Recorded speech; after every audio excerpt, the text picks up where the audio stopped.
शांति।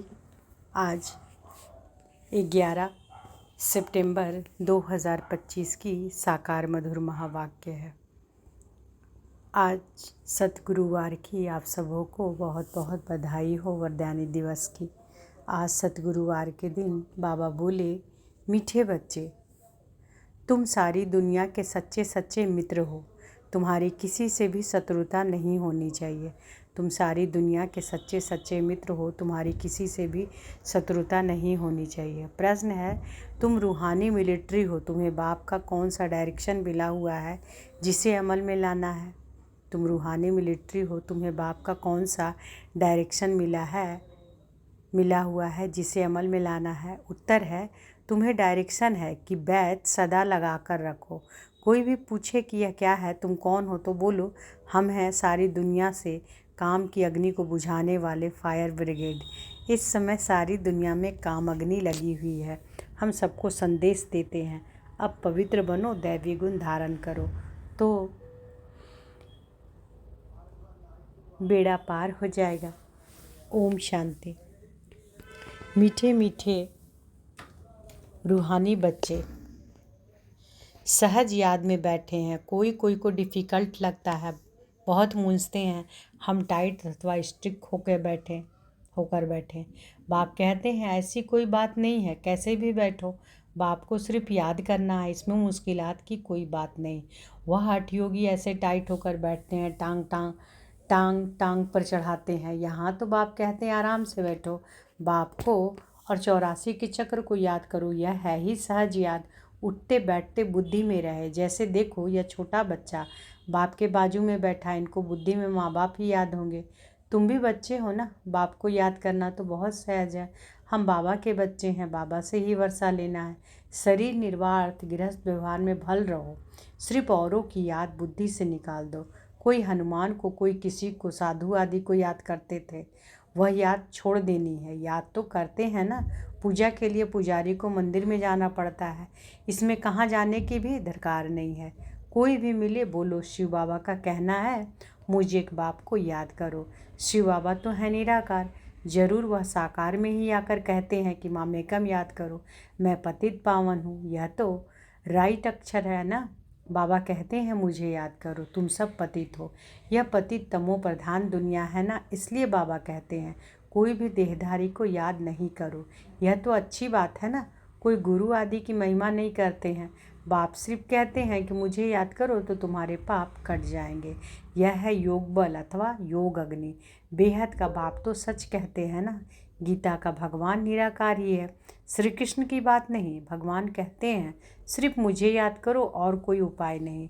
पावन होकर जाने से ऊंचे पद पाएंगे, नहीं तो कम पद हो जाएगा। हम तुमको बाप का संदेश देते हैं, मैं संदेशी हूँ। इस समझाने में कोई तकलीफ नहीं है। माताएं, अहिल्याएं, कुब्जाएं भी उच्च पद पा सकती हैं, चाहे यहाँ रहने वाले हो, चाहे घर गृहस्थ में रहने वाले हो। ऐसे नहीं कि यहाँ रहने वाले जास्ती याद कर सकते हैं। बाबा कहते हैं कि बाहर में रहने वाले भी बहुत याद में रह सकते हैं, बहुत सर्विस कर सकते हैं। यहाँ भी बाप से रिफ्रेश होकर फिर जाते हैं, तो अंदर में कितनी खुशी रहनी चाहिए। इस छीछी जो दुनिया में तो बाकी थोड़े रोज हैं, फिर चलेंगे श्री कृष्णपुरी में। श्री कृष्ण के मंदिर को भी सुखधाम कहते हैं। तो बच्चों को अपार खुशी होनी चाहिए, जबकि तुम बेहद के बाप के बने हो। तुमको ही स्वर्ग का मालिक बनाया था। तुम भी कहते हो बाबा 5000 वर्ष पहले भी हम आपसे मिले थे और फिर मिलेंगे। अब बाप को याद करने से माया पर जीत पानी है। अब इस दुख धाम में तो रहना नहीं है। तुम पढ़ते ही हो सुखधाम में जाने के लिए। सबको हिसाब किताब चुकतू कर वापस जाना है। मैं आया ही हूँ नई दुनिया स्थापन करने, बाकी सब आत्माएं चली जाएंगी मुक्ति धाम। बाप कहते हैं कि मैं कालों का काल हूँ, सबको शरीर से छुड़ाए और आत्माओं को ले जाऊंगा। सब कहते भी हैं कि हम जल्दी जाएं, यहाँ तो रहने का नहीं है, यह तो पुरानी दुनिया, पुराना शरीर है। अब बाप कहते हैं कि मैं सबको ले जाऊंगा, छोड़ूंगा किसी को भी नहीं। तुम सबने बुलाया ही है कि हे पतित पावन आओ। भले याद करते रहते हैं, परंतु अर्थ कुछ भी नहीं समझते हैं। पतित पावन की कितनी धुन लगाते हैं, फिर कहते हैं रघुपति राघव राजा राम। अब शिव बाबा तो राजा बनते नहीं, राजाई करते नहीं, उनको राजा राम कहना रॉन्ग हो गया। माला जब सिमरते हैं तो राम राम कहते हैं, उसमें भगवान की याद आती है। भगवान तो हैं ही शिव। मनुष्यों के नाम बहुत रख दिए हैं। श्री कृष्ण को भी श्याम सुंदर, बैकुंठनाथ, मक्खन चोर आदि आदि बहुत नाम देते हैं। तुम अभी श्री कृष्ण को मक्खन चोर कहेंगे? बाबा पूछते हैं। बिल्कुल नहीं। तुम अभी समझते हो कि भगवान तो एक निराकार है, कोई भी देहधारी को भगवान कह नहीं सकते। ब्रह्मा विष्णु शंकर को भी नहीं कह सकते हैं, फिर मनुष्य अपने को भगवान कैसे कह सकते? वैजंती माला सिर्फ 108 की गाई जाती है। शिव बाबा ने स्वर्ग स्थापन किया, उनके यह मालिक हैं। जरूर उससे पहले उन्होंने यह पुरुषार्थ किया होगा। उसको कहा जाता है कलयुग अंत, सतयुग आदि का संगम। यह है कल्प का संगम युग। मनुष्य ने फिर युगे युगे कह दिया। अवतार नाम भी भूल, फिर उनको ठीक कर भीतर में कन कन में कह दिया। यह भी ड्रामा। जो बात पास्ट हो जाती है उसको कहा जाता है ड्रामा। कोई से झगड़ा आदि हुआ, पास हुआ, उनका चिंतन नहीं करना है। अच्छा, बाबा कहते हैं कि कोई से झगड़ा आदि हुआ, पास हुआ, उनका चिंतन नहीं करना। अच्छा, कोई ने कम जास्ती बोला, तुम उनको भूल जाओ। कल पहले भी ऐसे बोला था। यह बातें याद रहने से फिर बिगड़ते रहेंगे। वह बातें याद रहने से फिर बिगड़ते रहेंगे। वह बात फिर कभी बोलो भी नहीं। तुम बच्चों को सर्विस तो करनी है ना। सर्विस में कोई विघ्न नहीं पड़ना चाहिए। सर्विस में कमजोरी नहीं दिखानी चाहिए। शिव बाबा की सर्विस है ना, उनमें कभी जरा भी ना नहीं करना चाहिए, नहीं तो अपना पद भ्रष्ट कर देंगे। बाप के मददगार बने हो तो पूरी मदद देनी है। बाप की सर्विस करने में जरा भी धोखा नहीं देना है। पैगाम सबको पहुंचाना ही है। बाप कहते रहते हैं म्यूजियम का नाम ऐसा रखो जो मनुष्य देख अंदर घुसे और आकर समझे, क्योंकि यह नई चीज़ है ना। मनुष्य नई चीज़ देख अंदर घुसते हैं। आजकल बाहर से आते हैं भारत का प्राचीन योग सीखने। अब प्राचीन अर्थात पुराने ते पुराना, वह तो भगवान का ही सिखाया हुआ है। जिसको 5000 वर्ष हुए, सतयुग त्रेता में योग होता नहीं। जिसने सिखाया वह तो चला गया, फिर अब 5000 वर्ष बाद आए तभी आकर राजयोग सिखाएं। प्राचीन अर्थात 5 वर्ष पहले भगवान ने सिखाया था, वही भगवान फिर संगम पर ही आकर राजयोग सिखलाएंगे, जिससे पावन बन सकते हैं। इस समय तो तत्व भी तमो प्रधान है। पानी भी कितना नुकसान कर देता है। उपद्रव होते रहते हैं पुरानी दुनिया में। सतयुग में उपद्रव की बात ही नहीं, वहाँ तो प्रकृति दासी बन जाती है। यहाँ प्रकृति दुश्मन बनकर दुख देती है।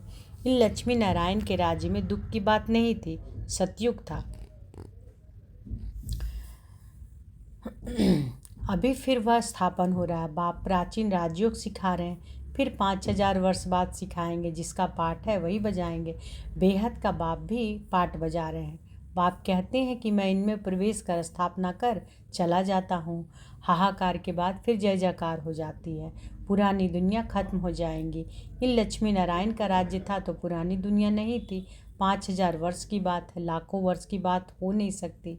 तो बाप कहते हैं कि और सब बातों को छोड़ इस सर्विस में लग जाओ, अपना कल्याण करो। रूठ कर सर्विस में धोखा नहीं देना चाहिए। यह है ही ईश्वरीय सर्विस। माया के तूफान बहुत आएंगे, परंतु बाप की ईश्वरीय सर्विस में धोखा नहीं देना है। बाप सर्विस अर्थ डायरेक्शन तो देते रहते हैं। मित्र संबंधी आदि जो भी आए, सबके सच्चे मित्र तो तुम हो। तुम ब्रह्मा कुमार कुमारियाँ तो सारी दुनिया के मित्र हो, क्योंकि तुम बाप के मददगार हो। मित्रों में कोई शत्रुता नहीं होनी चाहिए। कोई भी बात निकले बोलो शिव बाबा को याद करो। बाप की श्रीमत पर लग जाना है, नहीं तो अपना नुकसान कर देंगे। ट्रेन में तुम आते हो, वहाँ तो सब फ्री हैं। सर्विस का बहुत अच्छा चांस है। बैच तो बहुत अच्छी चीज़ है, हर एक को लगा कर रखना है। कोई पूछे आप कौन हो तो बोलो हम हैं फायर ब्रिगेड। जैसे वह फायर ब्रिगेड होते हैं आग को बुझाने के लिए, तो इस समय सारी सृष्टि में काम अग्नि में सब जले हुए हैं। अब बाप कहते हैं कि काम महाशत्रु पर जीत पहनो। बाप को याद करो, पवित्र बनो, दैवीय गुण धारण करो तो बेड़ा पार है। यह बैच श्रीमत से ही तो बने हैं। बहुत थोड़े बच्चे हैं जो बैच पर सर्विस करते हैं। बाबा मुरलियों में कितना समझाते रहते हैं, हर एक ब्राह्मण के पास यह बैच होना चाहिए। कोई भी मिले उनको इस पर समझाना है। यह है बाबा, इनको याद करना है। हम साकार की महिमा नहीं करते, सर्व का सदगति दाता एक ही निराकार बाप है, उनको याद करते हैं। याद के बल से ही तुम्हारे पाप कट जाएंगे। फिर अंतमति सुगति हो जाएगी, दुख धाम से छूट जाएंगे, फिर तुम विष्णुपुरी में आ जाएंगे। कितनी बड़ी खुशखबरी है। लिटरेचर भी दे सकते हो, बोलो तुम गरीब हो तो फ्री दे सकते हैं। साहूकारों को तो पैसा देना ही चाहिए, क्योंकि यह तो बहुत छपाने होते हैं। यह चीज़ ऐसी है जिससे तुम फकीर से विश्व का मालिक बन जाएंगे। समझानी तो मिलती रहती है, कोई भी धर्म वाला हो, बोलो वास्तव में तुम आत्मा हो, अपने को आत्मा समझ बाप को याद करो। अब विनाश सामने खड़ा है, यह दुनिया बदलने वाली है। शिव बाबा को याद करेंगे तो विष्णुपुरी में आ जाएंगे। बोलो यह आपके करोड़ों पद्मों की चीज़ देते हैं। बाबा ने कितना समझाया है, बैच पर सर्विस करनी है, परंतु बैच लगाते नहीं, लज्जा आती है। ब्राह्मणियाँ जो पार्टी लेकर आती हैं अथवा कहाँ ऑफिस आदि में अकेली जाती हैं, तो यह बैच ज़रूर लगा रहना चाहिए। जिसको तुम इन पर समझाएंगे वो बहुत खुश होंगे। बोलो हम एक बाप को ही मानते हैं, वही सबको सुख शांति देने वाला है, उनको याद करो। पतित आत्मा तो जा ना सके, अभी यह पुरानी दुनिया बदल रही है। ऐसे ऐसे रास्ते में सर्विस करते आना चाहिए, तुम्हारा नाम बहुत होगा। बाबा समझाते हैं, शायद लज्जा आती है जो बैच पान सर्विस नहीं करते हैं। एक तो बैच सीढ़ी का चित्र अथवा त्रिमूर्ति गोला और झाड़ का चित्र साथ में हो। क्या क्या बाबा बोल रहे हैं रखने के लिए? एक तो बैच सीढ़ी का चित्र अथवा त्रिमूर्ति गोला और झाड़ का चित्र साथ में हो। आपस में बैठ एक दो को समझाओ तो सब इकट्ठे हो जाएंगे। पूछेंगे यह क्या है, बोलो शिव बाबा इनके द्वारा नई दुनिया स्थापन कर रहे हैं। अब बाप कहते हैं मुझे याद करो, पवित्र बनो, अपवित्र तो वापस जा नहीं सकेंगे। ऐसी मीठी मीठी बातें सुनानी चाहिए तो खुशी से सब सुनेंगे, परंतु कोई के बुद्धि में बैठता नहीं। सेंटर पर क्लास में जाते हैं हो तो भी बैच लगा रहे। मिलिट्री वालों का भी यह बिल्ला बैच लगा रहता है, उनको कभी लज्जा आती है क्या? तुम भी रूहानी मिलिट्री हो ना। बाप डायरेक्शन देते हैं, फिर अमल क्यों नहीं लाते? बैच लगा रहे तो शिव बाबा की याद भी रहेगी। हम शिव बाबा के बच्चे हैं। दिन प्रतिदिन सेंटर्स भी खुलते जाएंगे, कोई ना कोई निकल आएंगे, कहेंगे फलाने शहर में आपकी ब्रांच नहीं है, बोलो बोलो कोई प्रबंध करे, मकान आदि का निमंत्रण दे तो हम आकर सर्विस कर सकते हैं। हिम्मते बच्चे मददे बाप। बाप तो बच्चों को ही कहेंगे सेंटर खोलो, सर्विस करो। यह सब शिव बाबा की दुकान है ना, बच्चों द्वारा चला रहे हैं, है ना। तो यह सब दुकान यानी सेंटर्स किसकी है? बाबा की। और किसके द्वारा चला रहे हैं? बच्चों द्वारा चला रहे हैं। अच्छा, मीठे मीठे सिक्के लदे बच्चों प्रति माता पिता बाप दादा का याद प्यार और गुड मॉर्निंग। रूहानी बाप की रूहानी बच्चों को नमस्ते। हम रूहानी बच्चों की रूहानी माता पिता बाप दादा को याद प्यार, गुड मॉर्निंग और नमस्ते नमस्ते नमस्ते। शुक्रिया बाबा, शुक्रिया। धारणा के लिए मुख्य सार। पहला, कभी आपस में रूठ कर सर्विस में धोखा नहीं देना है, विघ्न रूप नहीं बनना है, अपनी कमजोरी नहीं दिखानी है, बाप का पूरा पूरा मददगार बनना है। दूसरा, कभी कोई से झगड़ा आदि हुआ, पास हुआ, उनका चिंतन नहीं करना है। क्या बाबा बोल रहे हैं? कभी किसी से झगड़ा आदि हुआ, पास हो गया वो बात, तो उनका चिंतन नहीं करना है। कोई ने कम जास्ती बोला, तुम उनको भूल जाओ, कल पहले भी ऐसे बोला था, वह बात फिर कभी बोलो ही नहीं। आज वरदानी दिवस पर बाबा ने वरदान दिया है, तो अनुभव करेंगे अब सब कि बाबा के वरदानी हाथ हमारे सिर पर हर। बाबा ने वरदान दिया, शांति के दूत बन, सर्व को शांति का संदेश देने वाले मास्टर शांति शक्तिदाता भव। शांति के दूत बन, सर्व को शांति का संदेश देने वाले मास्टर शांति शक्तिदाता भव। आप बच्चे शांति के मैसेंजर, शांति के दूत हो। कहाँ भी रहते सदा अपने को शांति का दूत समझकर चलो। शांति के दूत हैं, शांति का संदेश देने वाले। इससे स्वयं भी शांत स्वरूप शक्तिशाली रहेंगे और दूसरों को भी शांति देते रहेंगे। वह शांति दे, आप शांति दो। वह आग लगाए, आप पानी डालो। यही आप शांति के मैसेंजर मास्टर शांति शक्तिदाता बच्चों का कर्तव्य है। स्लोगन है, जैसे आवाज़ में आना सहज लगता है, वैसे आवाज़ से परे जाना भी सहज हो। जैसे आवाज़ में आना सहज लगता है, वैसे आवाज़ से परे जाना भी सहज हो। आज के व्यक्ति सारे हैं, अब लगन की अग्नि को प्रज्वलित कर योग को ज्वाला रूप बनाओ। योग में सदा लाइट हाउस और माइट हाउस की स्थिति का अनुभव करो। ज्ञान है लाइट और योग है माइट। ज्ञान है लाइट और योग है माइट यानी शक्ति। ज्ञान और योग दोनों शक्तियाँ लाइट और माइट संपन्न हो, इसको कहते हैं मास्टर सर्वशक्तिमान। ऐसे शक्तिशाली आत्माएं किसी भी परिस्थिति को सेकंड में पार कर लेती हैं। तो बाबा क्या बोले अव्यक्त इशारे में कि योग में सदा लाइट हाउस और माइट हाउस की स्थिति का अनुभव करो। ज्ञान है लाइट और योग है माइट। ज्ञान और योग दोनों शक्तियाँ लाइट और माइट संपन्न हो, इसको कहते हैं मास्टर सर्वशक्तिमान। ऐसे शक्तिशाली आत्माएं किसी भी परिस्थिति को सेकंड में पार कर लेती हैं। तो आज की मधुर महावाक्य में बाबा क्या बोले कि तुम सारी दुनिया के सच्चे सच्चे मित्र हो, तुम्हारी किसी से भी शत्रुता नहीं होनी चाहिए, है ना।